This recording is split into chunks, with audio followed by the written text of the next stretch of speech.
Good evening, everyone, and welcome to another nerdy episode of another Nerdy Talk Show where we talk nerd, and welcome to our 4th season. I'm sure you missed us more than we missed you. And second of all, what the frick did we miss? My God, we missed a lot. We left you alone for a month and all this happened? Come on. But I digress. Tonight, we have trailers for...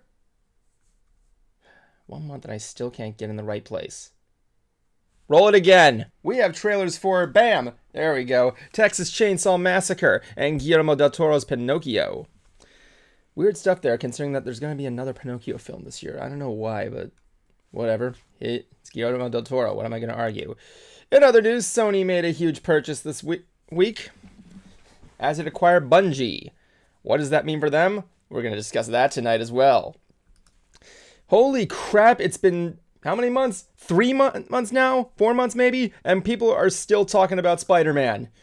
My God, with it still being in the theaters and a public release around the corner, we got leaks of all kinds of special features. And we're going to show you what we got tonight. Who's ready for a controversial game series to get a 6th entry? GTA 6 was announced this week. And oh, goodness gracious, what can they possibly do to overtake the magic that was GTA 5? And of course, Lastly, Disney revealed a new upcoming series that you're going to find quite surprising. I'm not going to tell you what, that's kind of the whole thing that's ahead in the show. I really didn't have a good ending segment for this, but whatever. All that and more on tonight's episode of another Nerdy Talk Show. Cue the new opening!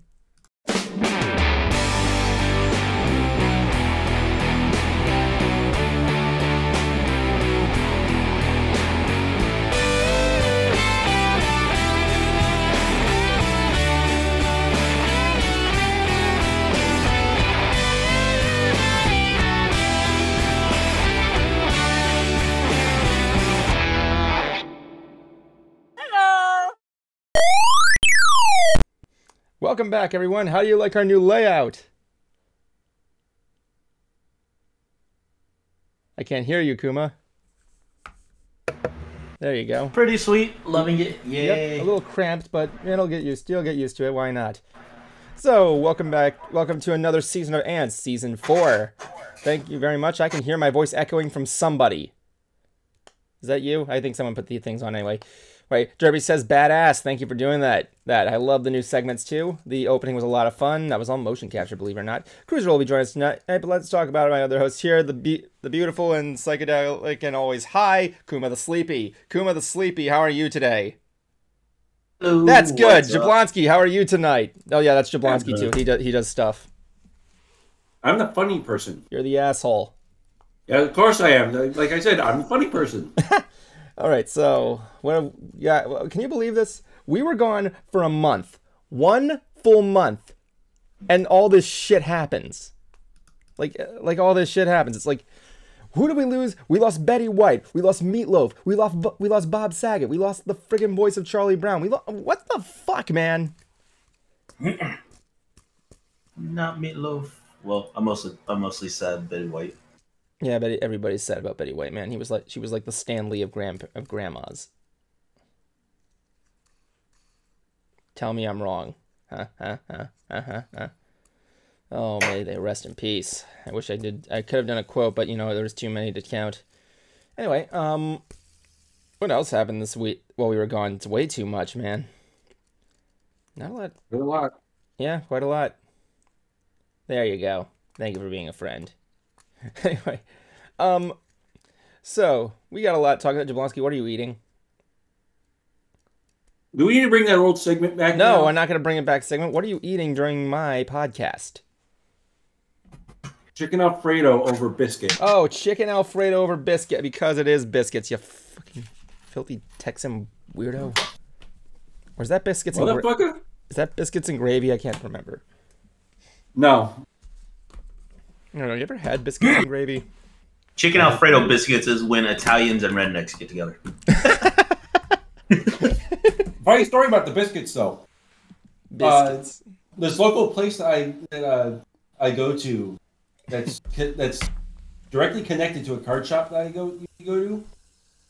They were shutting down, and they gave us they came out with like bags of biscuit. And it was like, who wants biscuits? I do. I'll take them. Kuma, why They're are you fresh. They're homemade. Sorry, I Like, got. they literally made them that day. Sorry, Kuma's having a rave here right now. I got new glasses. Yay! Can you make it? Can you make the light flash green? I want to see what will happen. Make it flash. I thought it would make you disappear or something. Well, no, because like this is Discord's stuff, not my effect. Oh, yeah. Fuck that Discord, man. All right, so like that's the thing, Kuma. I want you to come in one day with wearing nothing but a giant green blanket and just see if your head can float. He'll be beyond high at that point. So, I wanted to kind of save the trailers for Cruiser when he gets here, because I know he's a big fan of Guillermo del Toro, and also he's a big fan of the taxes. So is Guillermo del Toro classified as a scaly, right? We're here for the serious stuff. Yes, we are. All right, let's talk about the first thing here that you kind of brought up to me. The first thing was the Sony buying off Bungie. So they released this tweet, which I put in the Ants chat, by the way, which I will be showing right here, right now. No, that's not what I want to show. It's the other thing. So the Sony tweet right here, which reads, sorry, I got to bring it up here on mine. It's getting weird because, like, you know, it's going to be weird getting used to this. It's going to be so weird. Okay, so they had a trailer. I'm sorry, their tweet here said, Bungie has limitless potential to unite friends around the world. We have found a partner in PlayStation that shares our dream and committed to accelerating our creative vision of building generation-spanning entertainment. Our journey begins today. I know I haven't played a lot of Bungie games, but let's go. But for those of you who don't... Destiny 2. For those of you who don't know, Bungie is a game company responsible for both the Destiny and Halo. Boy. Oh. That's probably what PS1 were thinking when they said that there. I can't wait to see. But yeah, Microsoft says, with Microsoft recently obtaining Blizzard for $68.7 billion, this is going to be interesting. Sony bought Bungie for $3.6 billion. And the Bungie CEO Pete Persons wrote in a blog post, in SIE, we found a partner who unconditionally supports us in all we are and who wants to accelerate our vision to create generation-spanning entertainment, all while preserving the creative independence that beats in Bungie's heart. There's a heart attack waiting to happen. Like us, SIE believes the game worlds are only the beginning of what our IPs can become. Together, we shall dream of fostering iconic franchises that unite friends around the world, families across generations, and fans across multiple platforms and entertainment mediums. I think they said the same thing for No Man's Sky. Bungie made the tweet. However, Bungie will continue being a multi-platform and an independent studio and publisher, and will sit alongside the PlayStation Studio developers. They have gone on record of saying that the games will not become PlayStation exclusives. No, we want the worlds we are creating to extend to everywhere people play games. We will continue to be self-published, creatively independent, and we will continue to drive one unified Bungie community. In that case, why have you not posted anything to the Nintendo Switch? Have they posted anything to the Nintendo Switch? I think so. I think they just did recently. That wasn't GTA, was it? No, that was Rockstar. Rockstar? I don't know. The ports were bad. They're bad. Yeah, for bad. Which ports for which one? Master Chief on the PlayStation? Oh, okay. That's what Easy Mode Gamer said. Master Chief on the PlayStation? What poppycock is this? So, on TheVerge.com, they did do a Q&A, which I'm going to go down here. Again, this was found on TheVerge.com. I'll be posting a link here in the chat here for those who want to check it out. So let's go out here. Question. As a Destiny 2 player, does Bungie becoming part of PlayStation have any immediate impact on how I play the experience in Destiny 2? Answer. What do you think they said? What do you think they said? What do you think they said? I demand you guys to ask. What do you think they said? Not really, I bet. Hey, Evan, where's the Discord link? It's up. It's like right up above. above. I think he might. I don't know. No, our commitment to Destiny 2 as a multi-platform game with crossplay remains unchanged. We want you to play the Witch Queen on February 22nd on 2022 on the platform of your choice. Way to sneak in a promo there. Wait, I hope more of these answers have promotional stuff. Will the Destiny 2 experience on non-PlayStation platforms be impacted by Bungie becoming part of PlayStation? In this case, Xbox. No, we want to maintain the same great experience you already have on your platform of choice. Xbox. Will any announced seasons, events, packs, or expansions be changed or impacted by Bungie becoming part of PlayStation? Thank you very much, Jay Phoenix. He says, welcome back. No, but Bungie retains full creative independence for our games and our community. Our plans of the Light and Dark saga are unchanged all the way through the final shape in 2024. Will Destiny 2, The Witch Queen, include any platform exclusives? No. The Witch Queen will not contain any platform exclusives. Each player should have an amazing Destiny experience no matter where they choose to play. In this case, Xbox or PlayStation. Is it on PlayStation? I don't know. I never played Destiny 2. But I think Kuma has. Because he's smiling. He's giving that free Kuma smile. Is the weather still cold in your area? Oh, hell yeah. Bungie has future games in development. Will they now become PlayStation exclusives? Answer, everybody. No. No. Oh.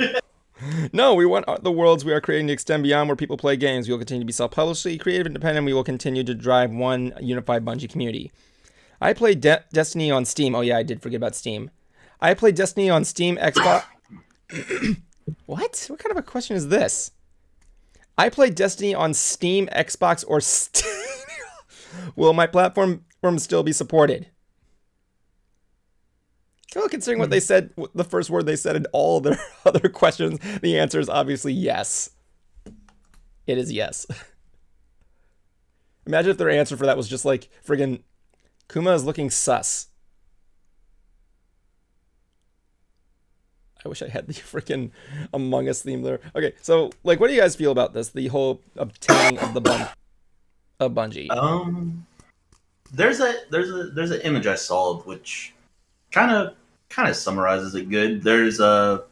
It's that scene where in The Mandalorian where we see them at that when he first has the child with him at the when they go to that first planet after they're escaping. And he gets into a fight with that woman in that bar or place that they're hanging out. Oh yeah. You want some soup? Yeah, and it just ends with Grogu just right there.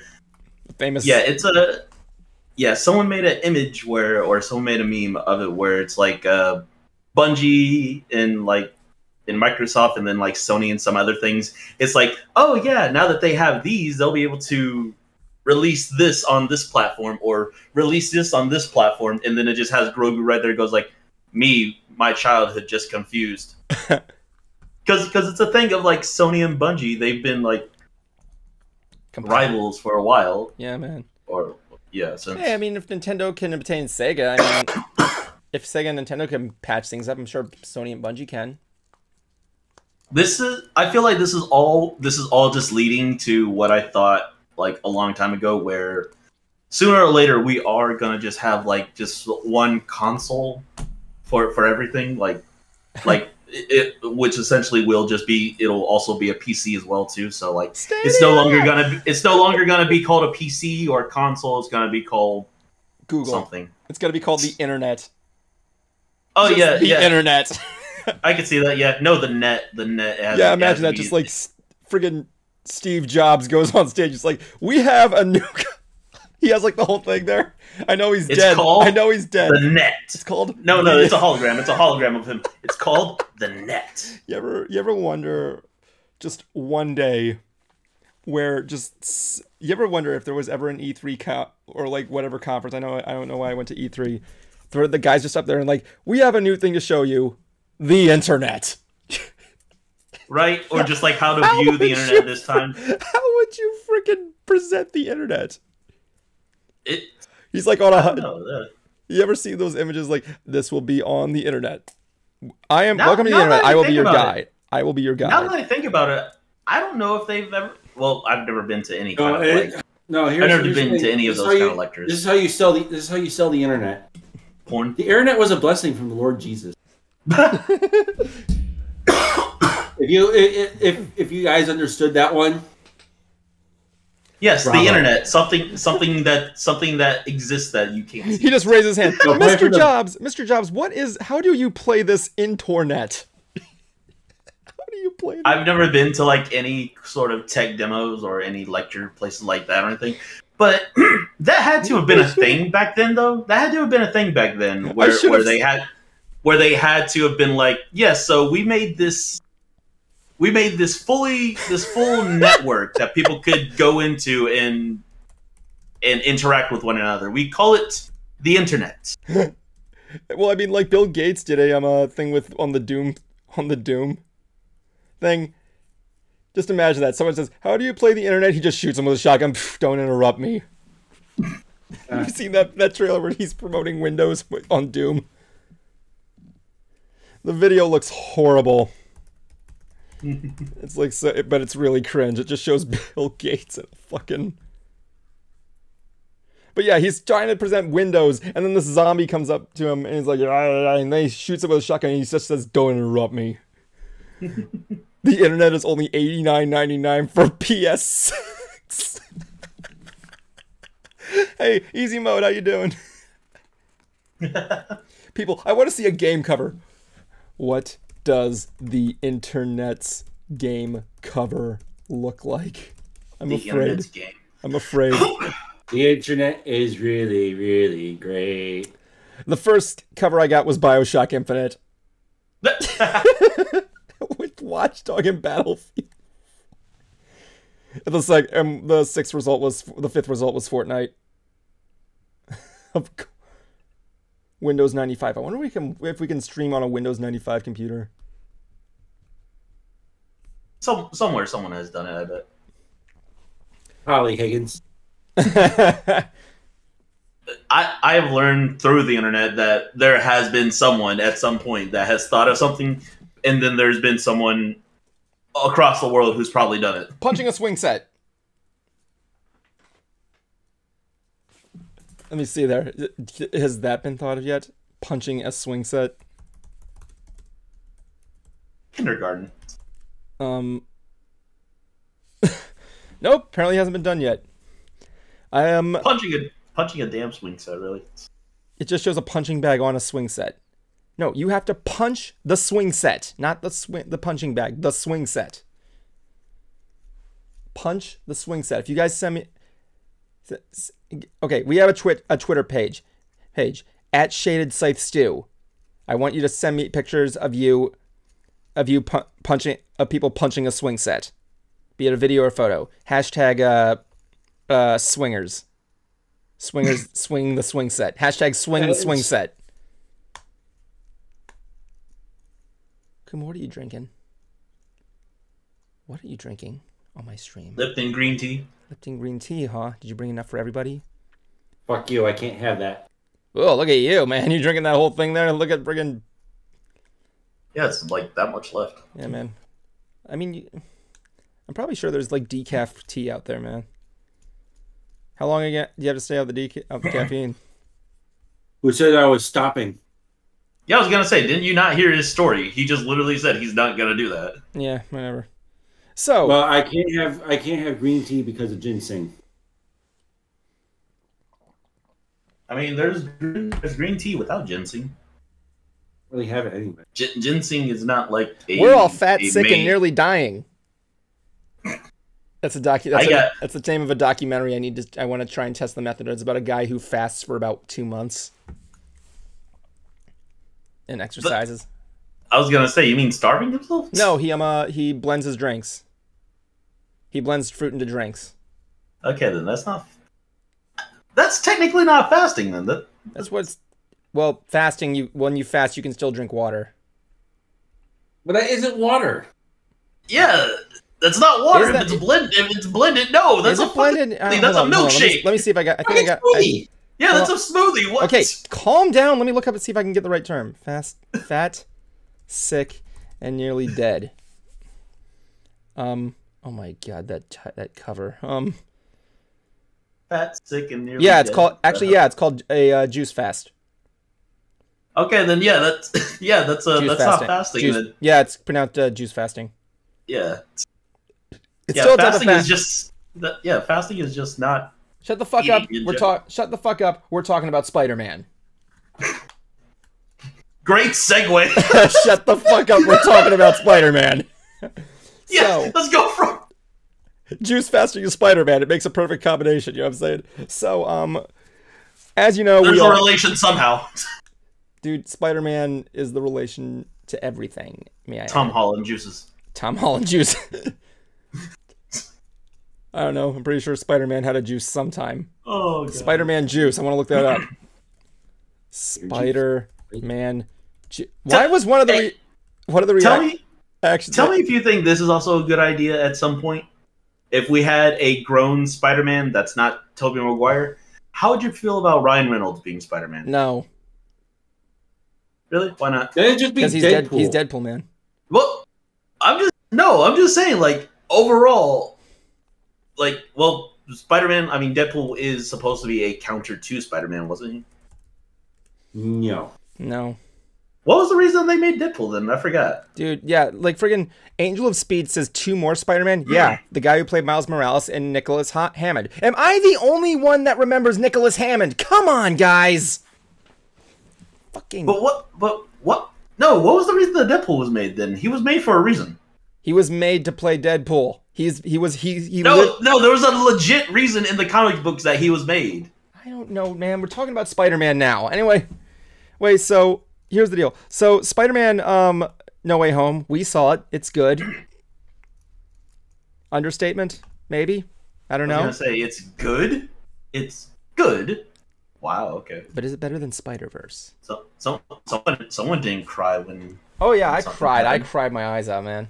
Then you better say it's better. Wait. I think we should probably, before we begin, I think we should probably put this. Hush, hush, hush. Here comes the boogeyman.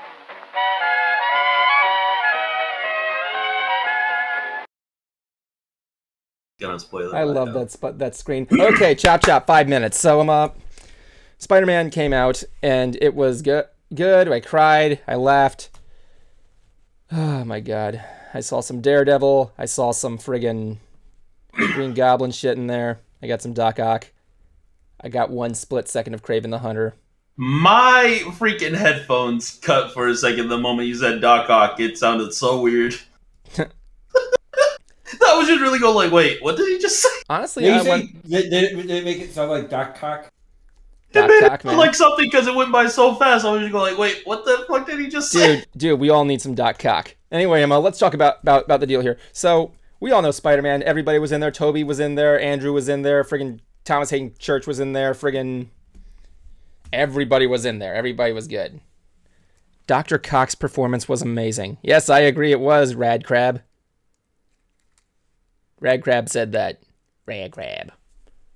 Rad Crab's gonna be my new best friend. We're getting married. Anyway, so let's go on and talk more about the situation here. So the DVD, or whatever they call it nowadays, is just this guy posted out on Twitter.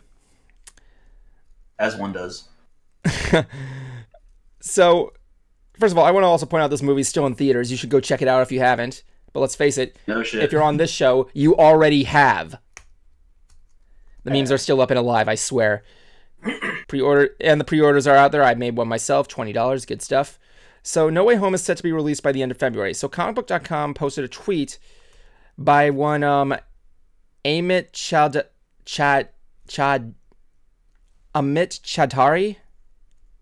I can't pronounce. AmitChaudhary.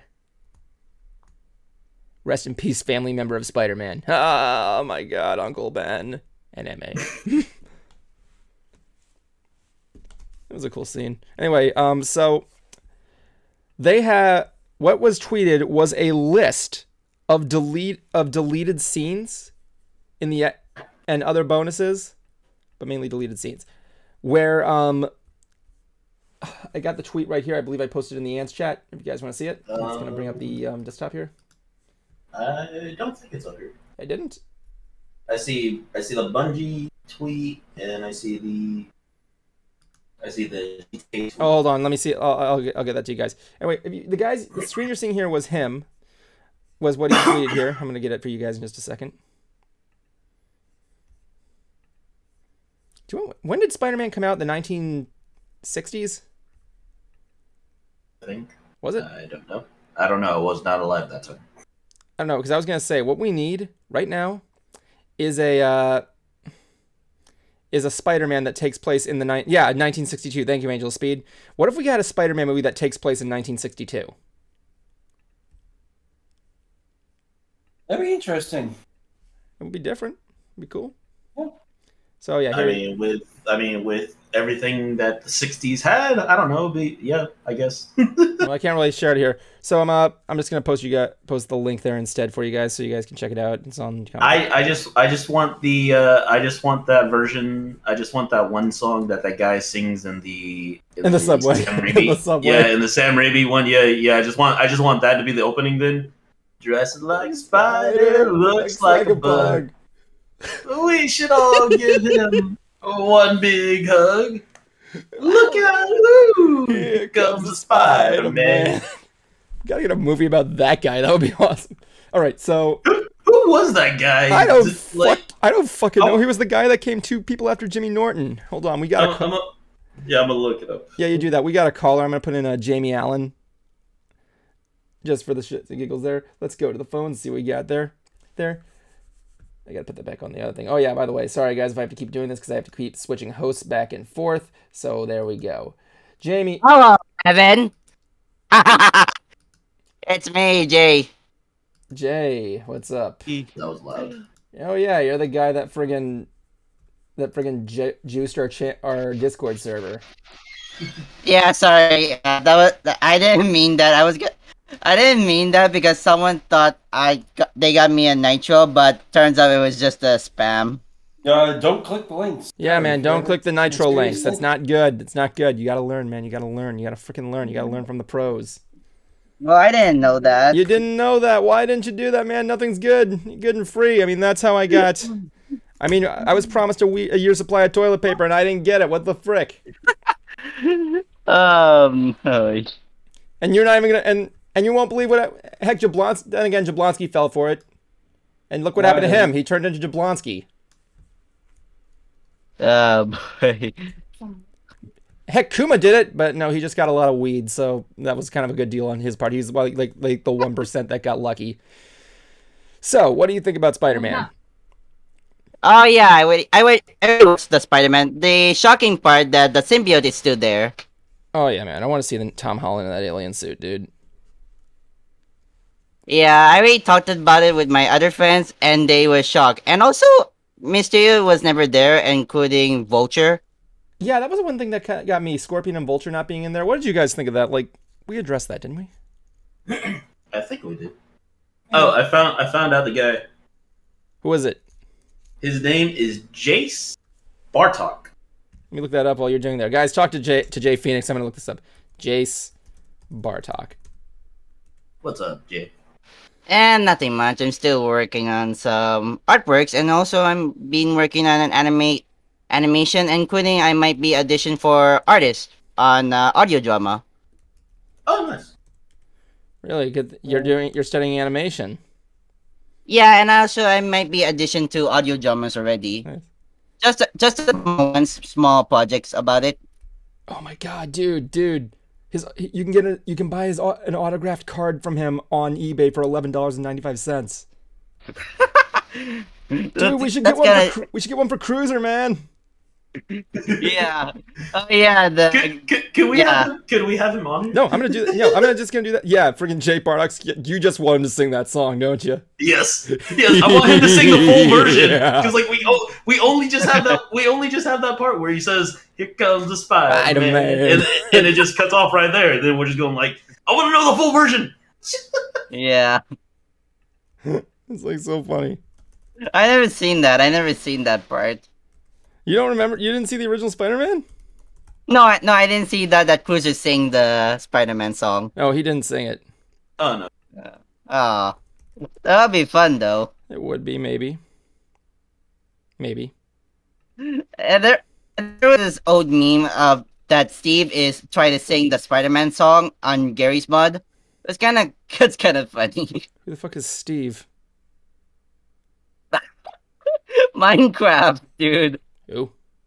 Steve? Oh yeah, Steve. I don't know. I don't fucking know. I don't know. Do I look like I'm a Minecraft player, dude? Yes. Dude, I was there. What? Dude, I was there. A Minecraft player can be anybody. I mean, Minecraft- I don't play Minecraft in general, but people Buddy, think I was playing Minecraft before Minecraft was Minecraft. They called them Legos back then. And you see, kids, that was when they're these little plastic things that were cheap back then, but now are fucking expensive. Bye, And old man. when you step on them, they really hurt. They like really hurt. You don't know that. I like the feeling of stepping on Legos. Oh, trust me, I already been there already. Dude, it's a beautiful sensation. It's a beautiful Hey, Cruiser. Cruiser. Oh yes, I know. Jake Phoenix, thank you for joining us. Have a good night. Anyway, I'm up. Cruiser, you're back. Hey, Cruiser's a ceiling.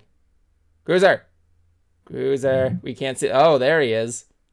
they're back. What the fuck, man?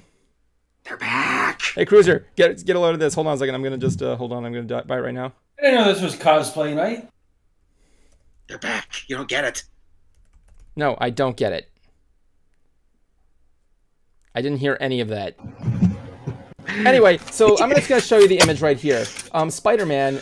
We're gonna get like over 100 minutes of bonus features on Spider-Man when it comes out. Really? Yeah, 100 minutes. Okay, I think I can afford this autograph, but I'm probably not gonna get it because it's probably useless.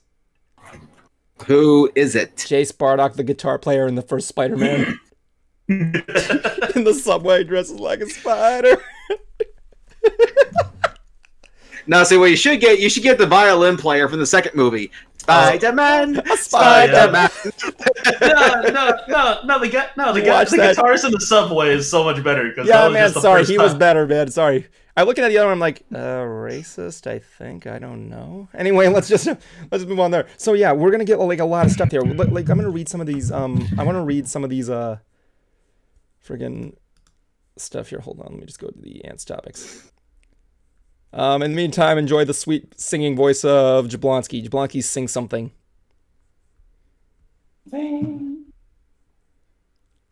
Sing more. More. Shut the fuck. Okay. Okay. Oh, Cruiser, shut up or I'm gonna use thing. Okay, we got deleted scene, interrogation scene extended, Peter Day at Midtown High. Sounds like my birthday. Hey, Undercroft montage. Deleted scene, Happy's very good lawyer. Spidey's hangout. Featurettes include action choreography across the multiverse, a spectacular spider journey with Tom Holland. Realities collide, spiders unite. Graduation day, enter Strange. Weaving Josh Watts' web, I don't know what that is. Alternate reality Easter eggs, a multiverse of miscreants. A meeting of the spiders, heroes panel. I'm pretty sure that sounds close to the one we saw before. A Sinister Summit, Villains panel. Oh, so these are like stuff. The Daily Bugle, Spider Menace strikes again. The Daily Bugle, Spider Sociopath. Psychophant. Daily Bugle, Web of Lies. Stunt scene, pre-visual apartment fight, shield fight, stunt scenes. We got a lot of shit coming. Theater marking materials.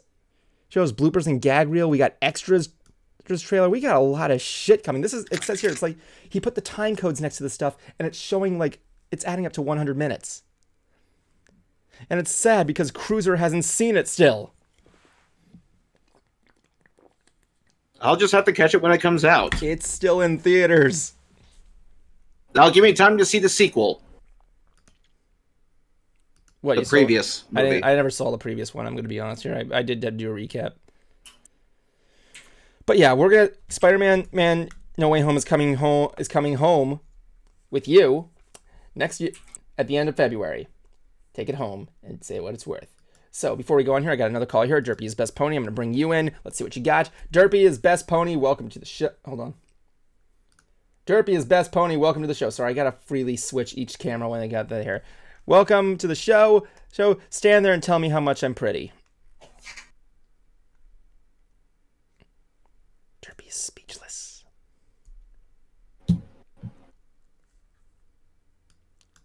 Retired?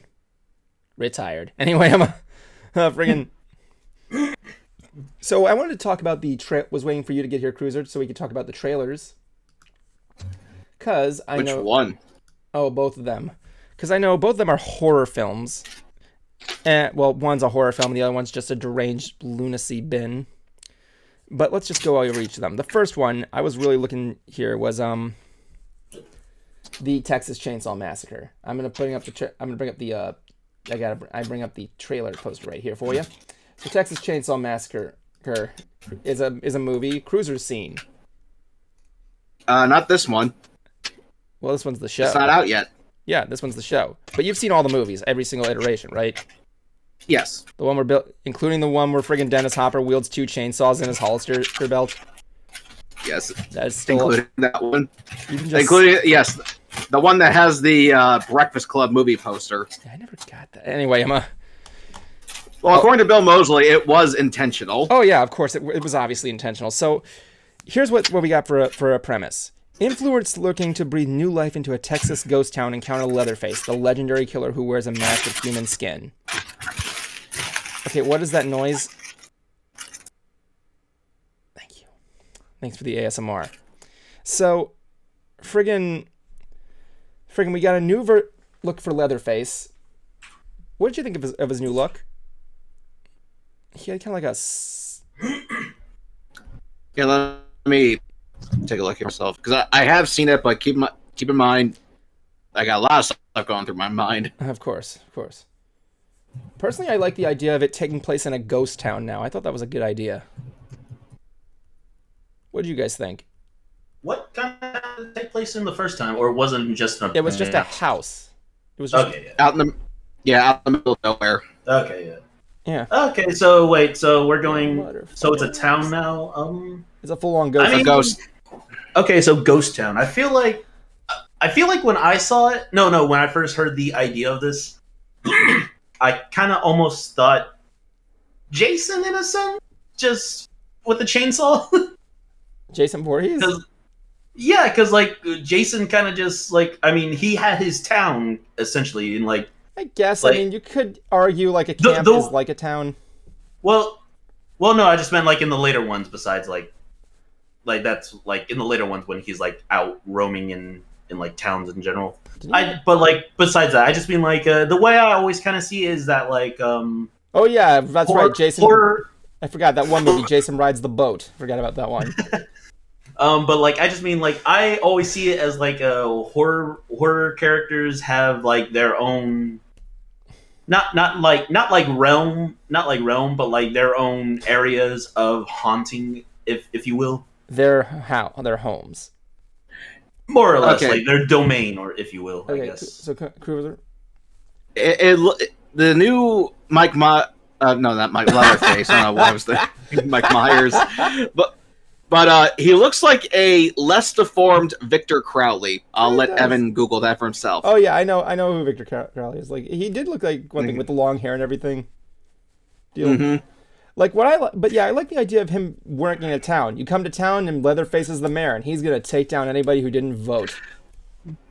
Well, it's funny you say that, because one part in the trailer, towards the end, everybody pulls their phones out and is recording him. And they just say, he's like, we're going to cancel you. And he just slaughters all of them. That was a stupid reaction. But then again, let's just face it, we all would react the same way.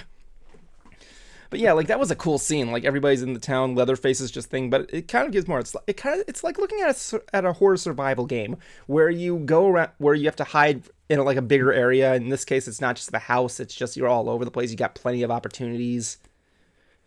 But I think it looks pretty cool. I like the concept. What did you think of the concept? Honestly, Cruiser. More chances per kills and more places to hide. Yep. Seeing what else they can do to make chainsaws more effective. Remember when chainsaws The used to be weird- frightening in horror films? You mean they're not? I don't know. Yeah, I was gonna say, given the premise, they're not. I don't know. I think they're like an overused cliche. Not. Let me scratch that. They're an overused cliche outside of horror films. Like, to quote Brad Jones, why is it whenever there's like a slasher film, people always go to the tools? For example, a blender does not just kill you. If I want to get a little drinky drink, I could just pull that out, but no, it has to be lethal. And then Well, do you know why Jeffrey Dahmer had a blender on his porch so he can greet you with a handshake? Ah!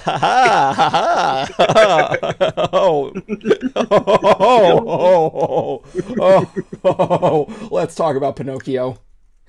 First of all, I want you to see this poster on the Ants chat because I love it. I love the simplicity of this poster. So this movie is coming out. It's directed by Master of Horror himself, Guillermo del Toro.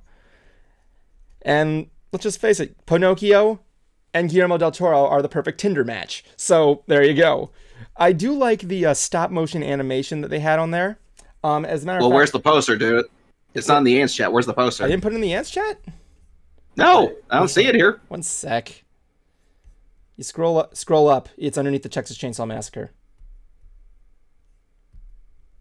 Yeah, the weird looking. The thing underneath with the black screen and the big wooden. Yeah, That just looks like a weird headpiece of a woodpecker, honestly. Well, you know what it's supposed to be. it looks like the profile picture of Barnaby Dixon's YouTube channel. It kind of does.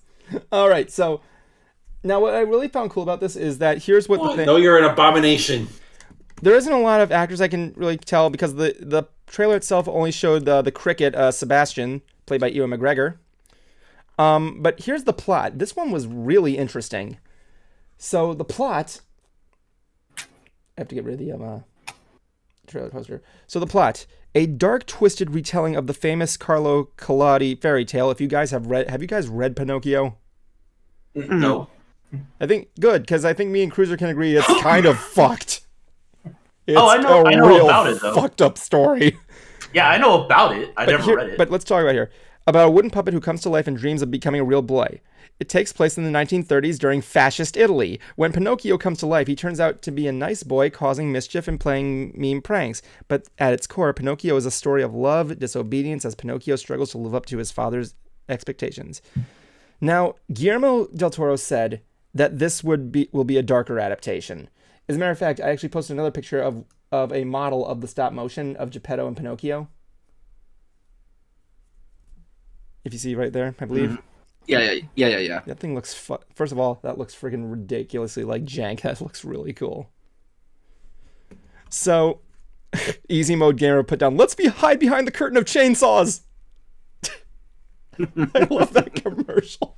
The curtain of chainsaws. Do you think they will follow the story closely where Pinocchio kills Jiminy Cricket? It's not Jiminy Cricket, dude. That's not his name.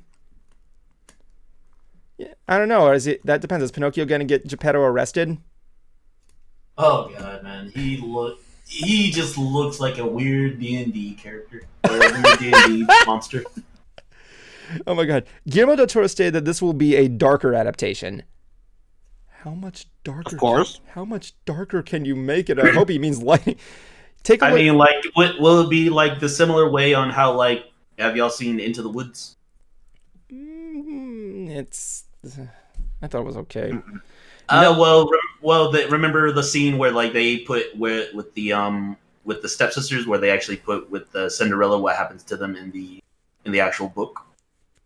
Not a fan. And like what happens to them in the book, like they put it into the Woods where like the actual where like her sisters get punished by, I think it was birds. I think that's what happened. Anyway, and like the whole thing of like how they had to fit the shoe as well too, like that. I haven't seen a lot. Okay, so Guillermo del Toro actually said no art form has influenced my life and my work more than animation, and no single character in history has had as deep of a personal connection to me as Pinocchio. And I've wanted to make this movie for as long as I can remember. So Kind of pretty close there, buddy. What's the thing? Yeah, I'm gonna get to that in a moment. But like the thing with Guillermo del Toro is I can believe his words, his genuine words. Like when you look at like Scary Stories to Tell in the Dark, while it's not the best film, you can tell he put a lot of passion into it. Or like you look at other stuff like Pacific Rim, like passion was put into that, or like anything else he put into. You can agree Guillermo does put a lot of passion in his work. I'd say so. It looks like something he's wanted to make, like he saw in his childhood and wanted to make it into a movie one day. That's why I like his stuff, especially his dark, twisted stuff. I mean, Scary Stories. Those images used to scare me the shit out of me as a kid, and he brought them to life. It's going to be on Netflix on December 2022. And yes, we're going to address the big elephant in the room. Where's one of those? I'm looking at him. He's wearing a blue shirt. No, let me do it for you, Cruiser. Let me do it for you. Anyway, Disney is also releasing their live-action Pinocchio the same year. Of course they are. Yeah, that's going to be a real big thing there. So that's going to be the big thing. Is the Disney one that one with Pauly Shore? No, No, you're thinking about the one with Jonathan Taylor Thomas. Yeah, that creepy one. Jonathan Taylor Thomas. Pauly Shore's Pinocchio. No, there is one of Pauly Shore. Oh my god. No, I'm not shitting you. Like, go look it up. There's a trailer where freaking Pauly Shore is the voice of Pinocchio, and it sounds so freaking weird. Was it that live action Italian one that was like redubbed or something? No. It's an animated one. Like, it's so weird. Like him just being like, real boy. No shit. He legit almost sounds like that. I'm a real boy. Like you can hear well, I don't want to say like Pauly Shore is always nasally, but like, you can hear like the nasal. It just sounds so weird hearing him as Pinocchio. Do you want to know what the worst part about the Pinocchio movie coming out by Disney is? I know people are kind of like miffed on Disney live action adaptations, but here's the problem: they got friggin' what the fuck? Yeah, that's it. Yeah. Okay, when did this come out?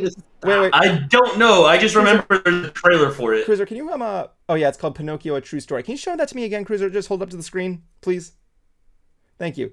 That is clearly happiness from Inside Out. That's Fox in the corner is the fox from Zootopia. The horse is from Tangled. Pinocchio is Link, and I think that's the master from Manos right there.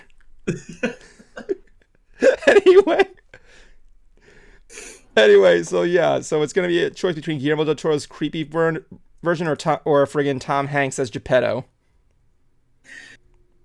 I won't be surprised if people choose Del Toro. I don't know. It depends. Yeah, it might be huge there. It's gonna be a good gamble. I mean, people can have the adult version or the kids version.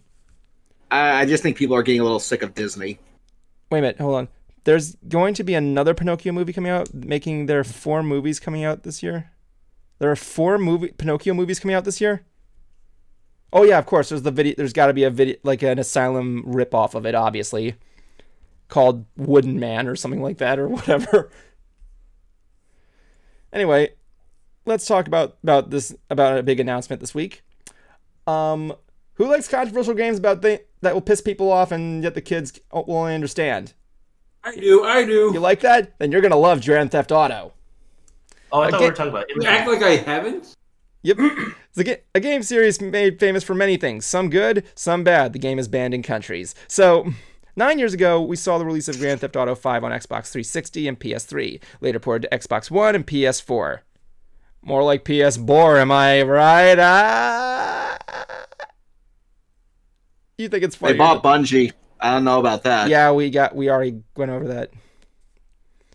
Next month, it'll be coming to modern console. It was an online version, and it became the second best-selling game that year after Minecraft. It was a different time. Now, the 6th entry has been in the minds of gamers everywhere. Rockstar Games made a tweet this week. There you go.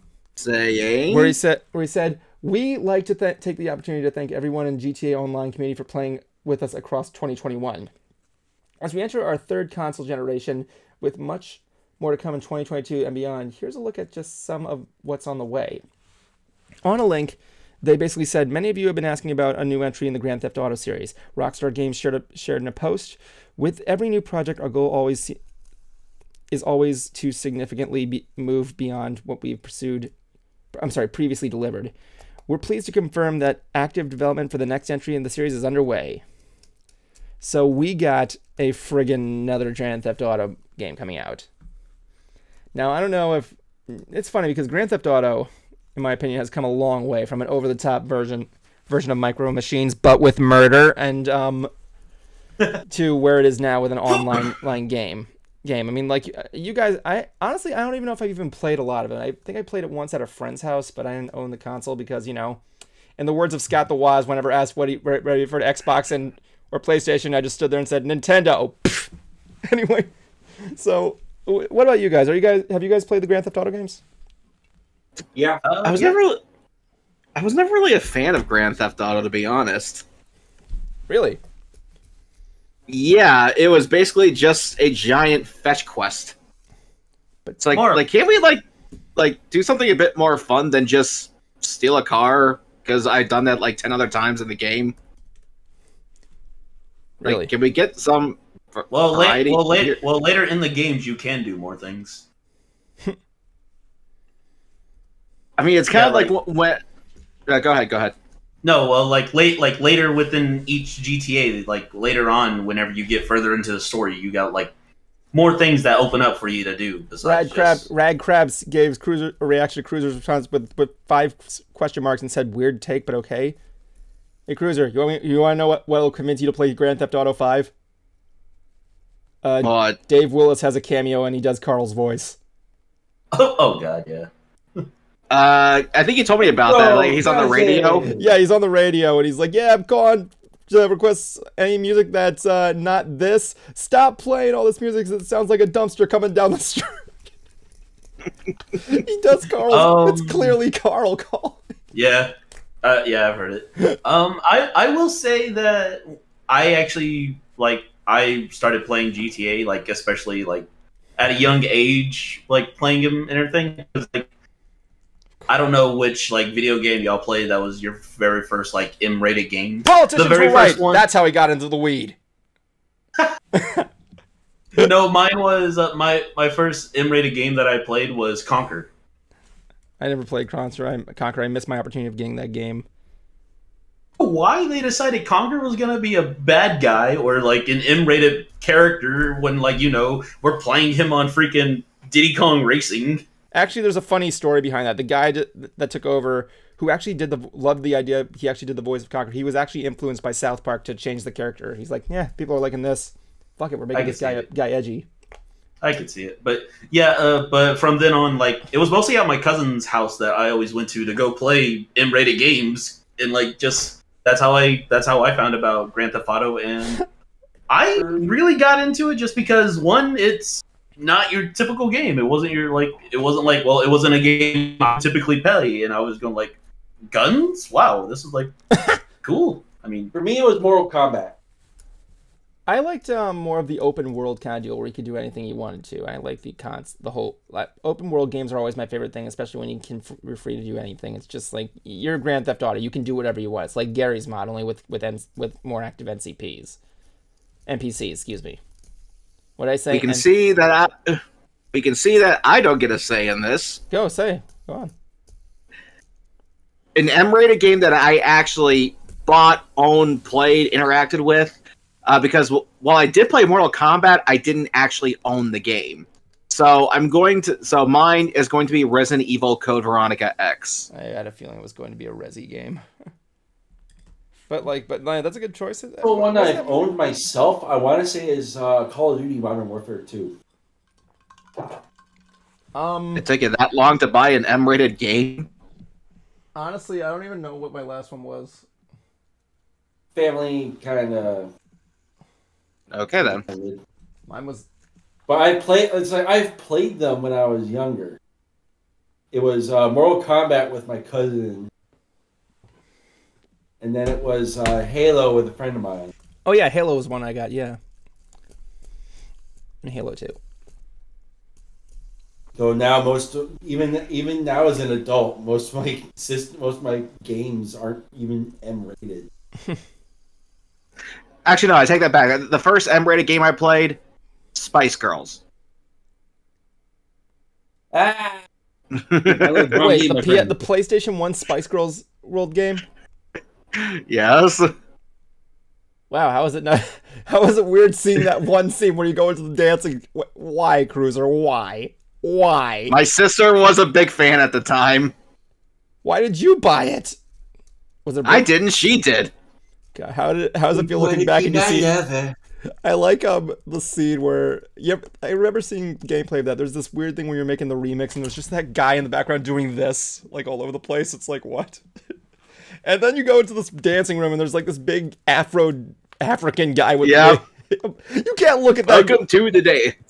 You look at that, you're like, yeah, this did not age well. And, no, you're saying the funny thing though too is that if you listen back to a lot of the songs that we grew up with, the subject, a lot of them. Yeah, if you want to be my lover, you got to get with my friends. There's that one, "C'est la vie" by Bewitched. Yes, is actually about sex. Forgot about that. Oh, God. Don't even get me started with Hit Me Baby one more time. Let's just go on to the last one before we go on to the new segment. Disney Plus posted an image that teased their next series yesterday, actually. And let's take a look at that image. Viewer beware. No I'm going to say they bought Figure It Out. You know, that's the slime on the top. It could be a possibility. Sorry, Nickelodeon probably isn't going to be on Disney. You don't know that. I remember when they tried rebooting Figure It Out and it sucked, so yeah, whatever. So yes. No, I actually like the new reboot. Thank you very much. Yes, but I'm talking about Figure It Out, not reboot. Anyway, Angel of Speed guessed it. He said it was Goosebumps. Anyway, sci-fi.com states that Disney is working personally with the author R.L. Stine on the series. We got a 10-episode anthology coming out, and the premise is actually more in line with the recent movies with Jack Black. Forgoing the anthology format of the original Goosebumps TV show that first aired in the 1990s, the reboot will tell a serialized story focused on a group of 5 high schoolers who unwillingly unleashed malevolent supernatural forces on their town. The youngsters must rise above their differences in order to save the day, but all victories come at a cost as the teens uncover their parents' dark secrets. That damn puppet will never die. Rob Letterman, the director of the first movie, is here as the writer, which is really cool. Now, I saw some of the comment section saying, "Oh my God, Disney's gonna ruin Goosebumps." Goosebumps was a horrible TV show to begin with, and you're gonna be an adult and accept that. Except for Haunted Mass, that one's still pretty good. Yeah, I was gonna say, if you're an adult looking forward to Goosebumps, cool. I mean. Actually, I don't see anything wrong with that if they like it. Again, I'm right here just going cool, but just know it's not really for you. Like, is all I mean. Okay, guys, remember who you guys are and who I am. Come on, you guys. I don't hyped over fucking cartoon horses. I don't complain about it though. Come on, like that's the thing that I mean. Like the people who will complain about it, I'm right here just going like. It's technically not for you, so I don't see the point in you complaining about it is all. Well, actually, that's the thing. My stepmom, who read the books as a kid, is really looking forward to it. It's like she freaked out when she saw the logo. She's like, "Oh my God!" Yeah, like let's admit something here. This is basically being built up on nostalgia. Okay. Yep. Yeah. So yeah, it is nostalgia. So but like the way that it's gonna look is like. Again, not for us. It's still going to have a lot of stuff calling back to people who did grow up with those books. Well, it's interesting. I mean, the movies were good. I thought they were okay. Yeah. At least the first one. Side note, because we are talking about nostalgia and all that. Rad Crab said, it's definitely not for us, but can we analyze that? Kids won't even know what it is, and it might not even land. Only we recognize it. So is it really not for us? It's the Memberberry show. That's actually a really good point, actually. Well, if they have an adult that's there watching it that knows of it, that's like them introducing it to them. Though. When you look at stuff like that, it's like when you. So yeah, I mean, because right now my niece and nephews freaking love Pokemon. He says it's just nostalgia bait. So yeah, they kind of agree with you. Anyway, so yeah, there's no official release date of the series. So What? See Don't what expect happens. it probably another year or two. I'm gonna say Halloween. With that said, Maybe. we're gonna move on to a Maybe. No, Yeah. actually, I want to actually say something before we go on to the next subject. Because Okay. there is one thing that recently popped up that is related. Is it breaking news? Not exactly, or at least not worth it. Okay, I just want to make sure because I don't know whether or not, just so in case. Okay, so anyone who's familiar with the programming block Nick Rewind, Nick Rewind is no more. They recently got rid of it, and they've been promoting the Paramount Plus, where you can find all your nostalgic hits. Cool. Yeah.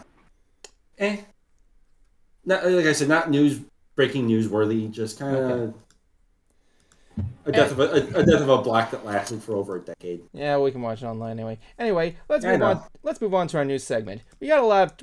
Usually on another nerdy talk show, we like to come here and celebrate rate a lot of nerd topics. However, I feel like we kind of feel a little biased, so we're going to bring in some controversy. And who else to bring in that controversy than the Concert Cruiser? And we're going to bring you on to our newest segment, 2 minutes of controversy.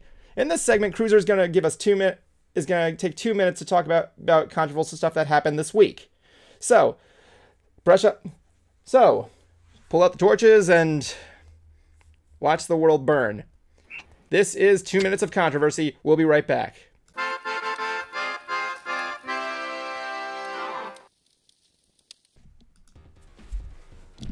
Okay, now a lot of you guys probably have heard about what happened with Whoopi Goldberg on The View. Now, for those who don't know, she basically said that what happened with the Holocaust was not a racist issue, despite the fact that Hitler said, yeah, it was. Now, here's the thing. Well, as someone who does tend to lean center-right, a lot of people say, well, it's stupid, but she's allowed free speech. I, on principle, do agree with this. However, this is the rule that they made, okay? They canceled Roseanne Barr and her sitcom for her saying something stupid and racist, so it's only fair that Whoopi get canceled for saying something stupid and racist. This is the bed you guys made. You have to lie in it. Otherwise, you're going to have to stop this whole cancel culture bullshit.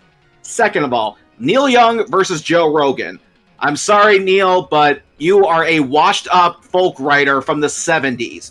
You have 2 million monthly listeners. Joe Rogan has 11 million monthly listeners.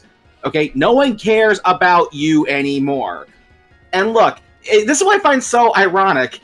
You actually had a song that was about wanting to get rid of censorship, and now you're all for it? Sorry, dude. Joe Rogan has a right to not only speak his mind, but he also has people from across the board to talk about this. It ain't just him. And yet you think you're so worthy that, it's me or Joe? No, we're going to take Joe. Okay, you can take your music and shove it. This has been Concert Cruiser, and that's been 2 minutes of controversy. You still have 20 seconds left. Nah, just go, because I... Wasn't expecting some news stories, but okay. Well, fuck they're the other bitch, Joni, who was backing Neil Young. Okay, she can bite my ass.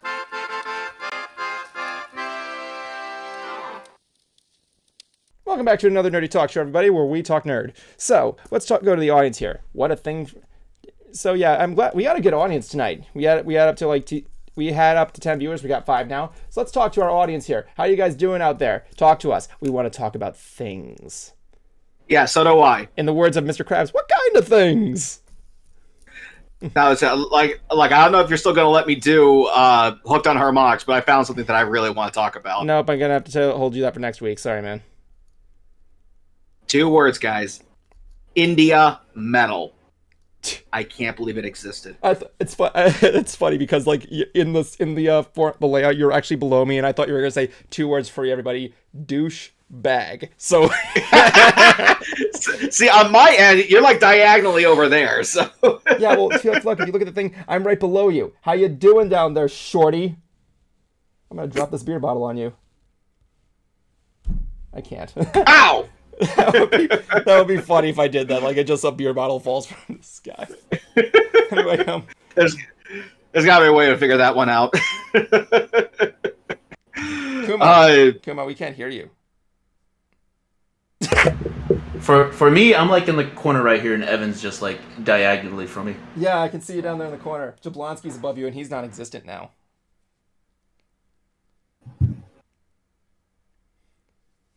So. And yeah, so call in, people, if you want. Otherwise, we're going to have to keep talking. And you're going to have to listen. Call me in and tell me how much you think my face is pretty. Well, while we wait for that, I guess I can possibly talk a little bit about the latest with Hoof Rock. No. Why not? Because it's my face. Everybody wants to see. I'm just kidding. Go ahead. Your face is a horse's ass. My face, dude. My face right now, man. It's freaking gorgeous. Oh, please. You're like the Kmart Keanu Reeves. Kmart Keanu Reeves. Damn.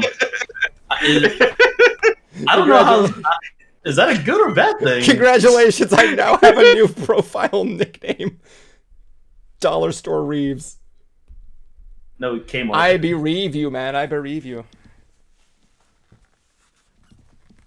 No, tell us about Hoof Rock and the marvelous job I did on it, honey.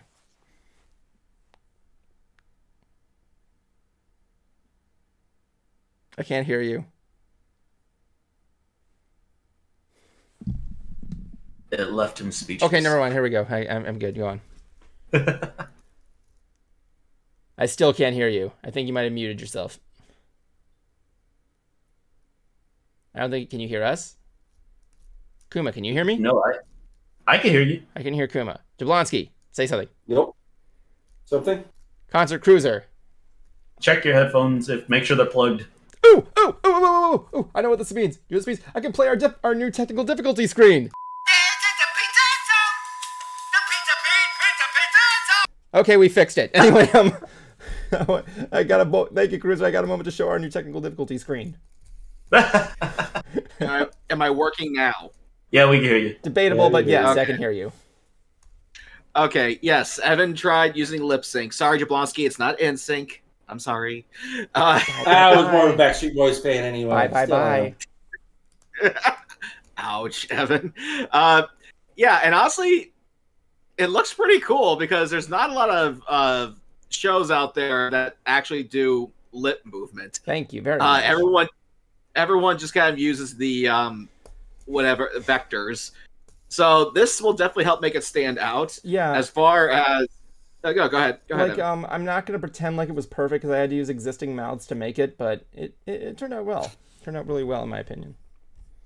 For what it is. And not to mention the facial expressions, I think worked pretty well too. Yeah, I may be limited to it, but I'm glad that caught your interest there. Mm-hmm. And aside from with my appearance coming up at BabsCon, I knew it was kind of time to kind of kick into gear. Plus, I'm starting to feel that itch to create again. So the first thing I want to do was to knock out the Equestria Girls soundtracks because I already had the ending planned out for what I want to do for Legend of Everfree, but I had to do all the others first. So I want to just finish Through the Mirror. That's basically what the first movie is, and Friendship Games. Then I can do Legend of Everfree. Now the script for Friendship Games is done. It's completed, and I will be recording it soon. But however, I still need to let Evan not only recharge, but I need to pay him the rest of his money. But yeah, I was pretty happy with how it turned out. I was actually really proud of my analysis for the Cafeteria song and why people like it so much. And there was actually more to it because Hasbro reused that song like 3 times in various commercials. And I wanted to point that out, but according to Evan, like the video would have been like, what, 17 minutes? And Cruiser doesn't have enough money to pay me by the hour, so he's like, no. It's I could skip it for another video. Yeah, save it. There's a video waiting for you to happen for a short one, Cruiser. Cafeteria variety songs. Now, what I think I'll probably do is create my own little EQG supplement video of like some of the stuff that was taken out of the scripts that I want to talk about. How to milk a song is what the title is. Easy. Do you like milk money? How to make milk money off a song. It's not hard. It's not hard to milk a song. You just grab it by the tits and just go pull it up, down, up, down, up, down. Oh my god. Is this because Bright Idea is not Come here? on, we're talking about a song, is not it Dolly only Parton. because Bright Idea is not here anymore? I miss her already. That we can make those dirty jokes more. Come on. I need to hear the noise of Bright Idea going like, yeah, in the background. Oh yeah, side note, I'm just going to say this before we get out of here. Next week we are going to have Bruce Carr on here for an hour just to talk about his upcoming appearance at Sci-Fi Bartow. So I just want to put that in there. Be there, be a trapezoid. What he said. And like I already am playing this out for an Equestria Guild video where I talk about the various other versions of the Cafeteria song, more that I want to talk about for friendship games and like the musical cues, I should say, about in friendship games. And for Legend of Everfree, I want to talk about the fact, talk a little bit more about the making of A Buck to the Face Legend of Everfree that we did with Brawny. Because, believe it or not, the voice actor of Timber Spruce, he saw that video. Oh my god. And were you playing Man in the Boat with the camper again? I love that show. Man in the Boat. And here's the thing. I was doing one of those PonyCons online, and I was at Gatorland for my meet and greet with him. So, and I'm waiting to go on the zip line, and he's like, and he sees that I have like the helmet and the gear. And I was like, dude, where are you? Like, oh, I'm about ready to go on a zip line. Like, and you want to talk to me? Like, I paid for it. And I paid for it. I'm doing a fucking zip line. I don't get what you say. And I told him, like, at the beginning that while my friends and I had our issues with the character, none of it stemmed from his performance. His performance was spot on. And I thought, and out of respect, I want to meet him, get an autograph, and I guess you could say a screen share selfie with him. Yeah. And by the end of it, he goes like, okay, who should I make this out to? Like, I put my stage name on there, Cruiser. Okay, wait a minute. That sounds familiar. That was you! That was you guys making those jokes! Yep, we immediately know what he did afterwards. There you go. Well, his favorite joke is with Brawny going, "We're Canadian." That was his favorite joke. I don't know. My favorite joke was Fairy Godparents. Fairy Godparents. And then Doug showed up. Oh my god, it's funny because when we made that, when he did that joke, he shows her his gold watch and leaves. He completely covered that up. I thought he was gonna make that full screen. He shows him his gold watch and leaves. I like how nobody also got my Tron joke in the beginning. What was your Tron joke? They're all getting Derez except Twilight. She'll have to participate in the games. I thought that was a Hunger Games joke. No, that was Derezed. You never saw the Tron Look movies. at Puma and his pussy. I've only seen Tron once, so I can't really say. Which one did you see? Both, actually. Both of them are good. Yeah, they're both good. I don't know. I've seen them just once. I'll show it to you next time you come by. I'll show it to you. It's a good. The first one's hard to explain, but the second one, we all know what the best part of that movie was, regardless of whether it was good or not. Don't tell me. Don't tell me. Don't tell me. It's on my tongue. No, it's on my tongue. I just had it. Iron Speed. No. What was their name? I can't remember. That's that fucking digital musical group. Are you fucking kidding me, Cruiser? No, nobody say the name. Nobody say the name. I am very disappointed in you, Cruiser. No, chat, you shut up. I want to hear Cruiser. I want to hear the disappointment of Cruiser. The Almighty Skrillex. The Almighty Skrillex. I know it's not them. Daft Punk. Thank you. He finally got it. You fucking idiot. I cannot believe you forgot Daft Punk's name. I was gonna say Kraft. I was gonna say Kraftwerk and see if he was gonna say that was. No, of course it wasn't Kraftwerk. Although surprisingly, the band that was featured in that famous Ferris Bueller's Day Off scene with the car. Oh, yeah. Yeah. That group was heavily influenced by Kraftwerk. Oh, really? Yeah, that's why I sent you Thomas Schaus's One Hit Wonderland episode of them. Oh, Clearly, you didn't watch it. Yeah, I don't really watch a lot of long video reviews, but yeah, that's interesting. Funny enough, I've been listening to a lot of Kraftwerk during my. Here's the thing, I've been going to work early every day now. I usually start work at like 8:15, 8:30. I've been arriving at work at 6 just so I can draw, and all I do is just throw on Kraftwerk and draw with it in the background. But like I still like my Kraftwerk joke though. What was that? They started a new dating service, craftsingles.com. It's funny because the original founder, what's his name? Friggin' Rolf Hutter. I can't pronounce his name too well. He's really hard to track down from what I heard. So Cruiser, there's Cruiser. I heard that dating site's pretty cheesy. I gotta see if I can. I gotta see if I got his name right. His name was Rolf Hutter or Huther. Apparently, yeah, his autograph is really hard to get a hold of. You know who also rarely does autograph signings? Who does? The singer from Floggin' Molly. Oh, friggin' yeah. I know his last name is King. I can't remember his first name. I don't know. Floggin' Molly, my God, those guys, they I'm glad that his wife is in the band as the violinist, but like they whenever they start a tour, they only stop for like 2 weeks and they're on the road again, so they were probably like all over the place. They were probably going stir crazy throughout the pandemic. Yeah, man, I like what they were doing. He was back at his home I think in Ireland, and him and his wife were just sitting there every day, just playing music for everybody online. That was the good time. That's what I liked during the lockdown series, where everybody was trying to come together and just have a good time. Like the people in Italy. In Italy, I liked what they did. Everybody was in their houses, so a bunch of people went to their balconies and they just played music throughout Italy, and other people in the other parts of town were doing it, so that it was like Italy had its own radio and they were all just playing music on the balconies to cheer everybody up. The Nanny did a reunion script reading during the pandemic. And let me guess, it was all done on Zoom. Well, duh. How else would it be done? Yeah, yes, Parks and Rec did the same thing. Except Parks and Rec was in character.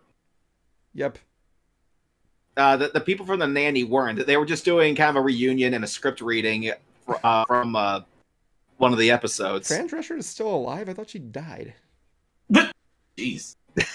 No, dude, you'd know if she died. That voice would leave a hole in your heart. Oh my God, my mom met her one time. My mom used to. What was she like? Oh, she's really nice. She thought she was a card. She's. What does that mean anyway? She was really friendly, kind, and really funny. I mean, like that. Okay. I believe. We'll go with it. Let me see what Fran is doing nowadays.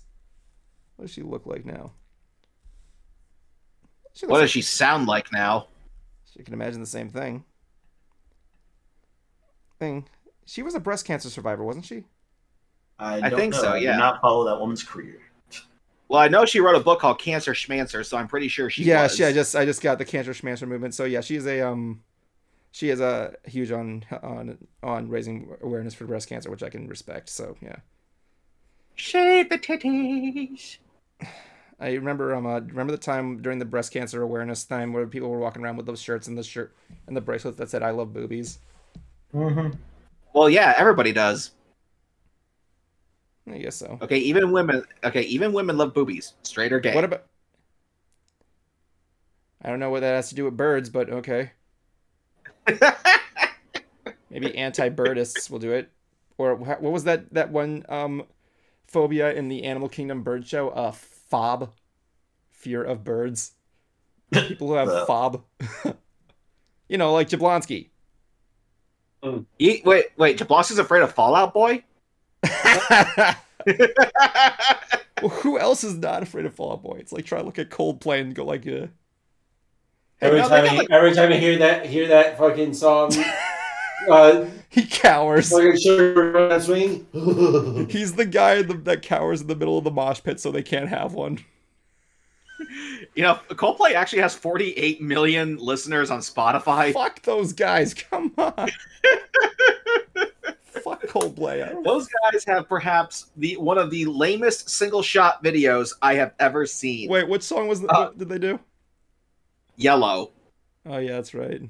That song though. No, I'm not talking about the song. I'm talking about the video. The song itself is fine. The video is just one single shot of the singer walking down a beach, looking right into the camera. That's it. There's nothing going on around him or anything like that? No. It's now, not the idea, though, the idea was to simulate that he was singing to you on the beach. I get that. It's still boring. So what? The Struts did something like that where they were walking through a park, but at least things were happening. Yeah. I forgot what the song was, but you know the one I'm talking about, right? Mm-hmm. Oh yeah. I would know. My stepmom plays that nonstop at least twice a week. So yeah. Anyway, or whatever she is too. But anyway, like the thing is that like you know, I know what those are called. They're called like walkthrough videos. I think a lot of colleges do that with like lip syncing songs. I think they're really cool. Well, yeah, and of course, OK Go have mastered the art. Just because Hitchcock... I swear to God, have you... No, go ahead. I was going to say, just because Hitchcock made Rope does not mean you should make... Never mind. I retract that statement. Never mind. Well, like, you've seen, like, OK Go's music videos, right? No. Oh, dear Lord. Wow! You are going to be having an OK Go viewing marathon. I'm not going to do that because I'm really busy, but whatever you say. These guys have mastered the art of the one take video. Like they did one that was shot in zero gravity, another one that was it kind of weird. They had like this wall of printers behind them, 567 of them, and wait. Aren't they the guys that made that one video with the machine that treadmills? With that machine that like could shoot paint at them or something? Yeah, they did do a video like that. I think I did see that video, yeah, but it's been a long time. That was like 2012 shit. Like, there's so much effort put into their videos that they were submitted to like fine art museums. Oh yeah, I don't blame them. I don't blame them. I like music videos that do have that like artistic take. It's kind of like around the world kind of deal. But like some of the stuff they did, it's like, how the hell did you guys figure this out? Like for the one that was shot in zero gravity, basically, you fly in a plane that does what's called parabolas. They basically just do this. And as it reaches the top, you're thrown out of the seat. You get like maybe 24 seconds of weightlessness. Then you go back down and you feel double gravity on you. So that they have to do routine, stop and hold that position until they get back to the top of another parabola and continue filming. Yeah. And then they cut it. I think Apollo 13 did a similar technique with there, as well as the Mummy remake did in that which is a pretty they all did 0G flights. Yeah, it's really interesting stuff. But this was the kicker though, because I watched a documentary about the making of that video. They're down to like they did like their last flight, and they did the scene called the Thunderdome scene, where they have like a bunch of like balls flying in the air, some water balloons that have different colored water in them. Yeah. And there's a moment where they pop one of the balloons, and they're coming towards the end of that parabola, and then paint splatters on the camera. Ooh. And it wasn't covered, was it?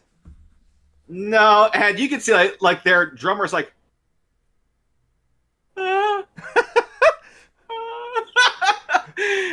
and their other guitar player, Andy, because it turns out that there was enough time for them to do one last flight, and you could see no one in the band wanted to do this. Like their guitarist, Andy's like, oh, I hate that point. That's like every director's fears when they reach that point where the guys are like, ugh. But he just begrudgingly said, "Fine." This was for a flight, or the thing they said. It was for a music video. Oh, okay. That was shot in zero gravity. But they, when they did it, they went up one last time, and they got the shot. Woo! I wonder how much those actually cost to do. I know people could pay to do that. But Well, I that wonder depends. How many breads have you eaten? You mean buns? Excuse me? It's a You mean metaphor. buns? It's a metaphor. Jablonski got it. Didn't you? Yeah, you lost me on that one. He asked me, how much did it cost? How many breads have you eaten? Rad Crab got it. Fucking.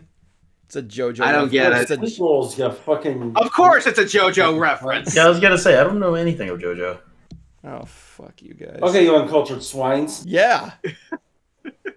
Mr. Guy, who I'm really surprised would not be interested in JoJo, considering it's doing what you want to do in nerd culture by making music nerdy. All they did was just brought up band names. Yeah, but and how do you think I found Kraftwerk? Your dad. No, I found Kraftwerk out by JoJo. There's a stand called Kraftwerk. But his English name is Arts and Crafts. I'll just wait for Netflix to make a live-action series of that. Well, there was a live-action movie. Really, there was? Yeah, there was one for Diamond is Unbreakable with with Crazy Diamond, but I don't know is okay, Rad Crab explained the joke. The context is Dio comparing the amount of people he's killed to the amount of a bread you've eaten in your lifetime. Of course. God damn it, Dio. Dude, man, the freaking new one, part 6 is awesome. If not laughably bad. There was one video that OK Go did that actually took, I think, 27 hours to film. And again, all single take. That's really good. Yeah, basically, like, it was them doing this intricate choreographed dance all throughout a park in California, but it was filmed in stop motion. Nice. So they move a little bit of themselves, throughout this little dance, and there's sleeping bags waiting for them in the park for them to camp out overnight for the music video. Because the camera is still rolling while they're sleeping, just for them to wake up and finish the rest of this routine. Nice. How long is the video? video? Like I told not that long, that's for sure. I think maybe 3 minutes and 30 seconds. Oh, nice. Like, I was about to say, like, so it's like, I think Disney did something like that with an entire day at Disneyland where they put cameras at, like, distances, and when they play it all back, it looks like a little playset of the parks. Like, yeah. You know the one I'm talking about, right? Yeah. Yeah, I gotta show that to you, man. It's awesome. But the one thing I thought that was so funny, though, was that during the video shoot, there's this random goose that just walks into the picture, and he is just walking around everybody as they're doing this routine. One brave goose. They couldn't. I firmly believe that goose went off to be the star of Untitled Goose Game. I was about to say, like, Untitled Goose Game, man. Man. Hey, I'll give them credit. I'll give them credit. Geese are fucking. I mean, geese are fucking scary. Grease is scary. Grease is scary. He's fucking terrified of Grease. Yeah, man. Fucking. Did you ever hear the theory behind that movie, Grease? No. The theory. You guys have seen the movie, obviously. Of course. It's a good movie. Yeah. The theory is the movie is. You know how Danny and Sandy met, right? Yeah. Oh, the death theory, of course. Yeah, the theory is that Sandy drowned and she's in heaven right now, experiencing her afterlife. The ending when the car is flying, it's her going to heaven. Okay. I saved her life, she nearly drowned. You gotta see the College Humor skit on this. Yeah, it's a weird theory. Did honestly, she put up a fight? And they're like, wait, what?